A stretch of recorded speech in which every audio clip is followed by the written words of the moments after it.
सिद्ध साधक चैनल में आपका स्वागत है।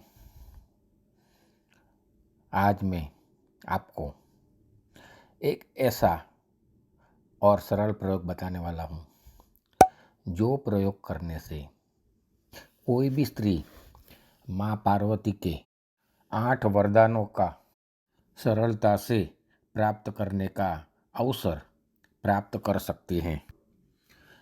ये अनुभूत प्रयोग है और स्त्रियों के दुर्भाग्य को भाग्य में तब्दील कैसे कर सकते हैं यह बात करेंगे। हिंदू शास्त्रों में बहुत सारे प्रयोग और मंत्र अनुष्ठान दिए हुए हैं। आज हम ब्रह्म पुराण के एक ऐसा प्रयोग के बारे में बताने वाले हैं जो प्रयोग स्त्रियां किसी भी महीने की सुद तीज को ये प्रयोग करेगी और माँ पार्वती को 8 चीज़ जो सौभाग्य की निशानियां हैं वह भेंट करेगी तो माता वो स्त्री को 8 प्रकार के वरदान देती हैं। ब्रह्म पुराण में कहा गया है कि किसी भी स्त्री माँ पार्वती के जन्मदिन यानी कि चैत्र सुद तीज को नीचे बताई गई 8 चीज़ें माँ पार्वती को भेंट करेगी, उसको माँ 8 प्रकार के वरदान देगी। ये 8 चीज़ें सौभाग्य की निशानी है। साबुत नमक, साबुत जीरा, कुमकुम, मीठा पान, गुलाब फूल, काजल, गन्ने का टुकड़ा और चंदन पाउडर। चैत्र सुद तीज ये माँ पार्वती का जन्मदिन है। उसी दिन ये प्रयोग करने का बहुत महत्व है। फिर भी मैंने चैत्र सुद तीज के अलावा किसी भी महीने की सुद तीज को ये प्रयोग करवाया है और उसका भी परिणाम हमें अच्छा मिला है। तो किसी भी सुद तीज को कोई भी स्त्री शिव मंदिर जाकर शिव जी का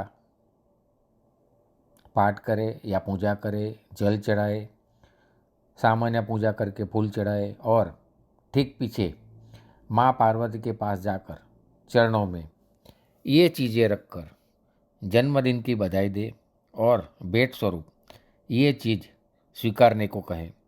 अगर वहाँ पंडित मौजूद है तो उनसे भी संकल्प करा ले और पंडित जी को भी कुछ भेंट दे।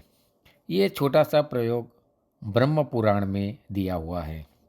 जो भी स्त्री ये 8 भेंट माँ पार्वती को देगी उसे माँ पार्वती 8 प्रकार के वरदान देगी।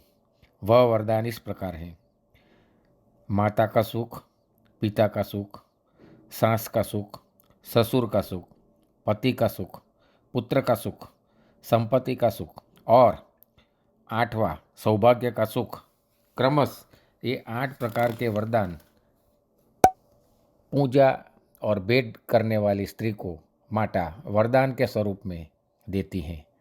जिस स्त्री के घर में पति पत्नी क्लेश हो रहा हो वह ठीक हो जाएगा, शादी न हो रही हो उसकी शादी हो जाएगी, संतान न हो रहा उसको संतान प्राप्ति हो जाएगी, सास ससुर की अनबन ठीक हो जाएगी, आमदनी शुरू हो जाएगी, संपत्ति को खरीदने का सौभाग्य प्राप्त हो जाएगा, पूर्ण जिंदगी अखंड सौभाग्य के साथ व्यतीत होगी।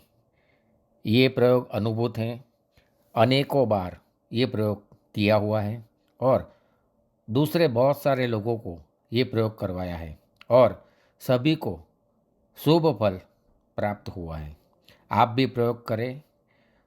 फल प्राप्त होने पर कमेंट में ज़रूर लिखें। जय भोलेनाथ।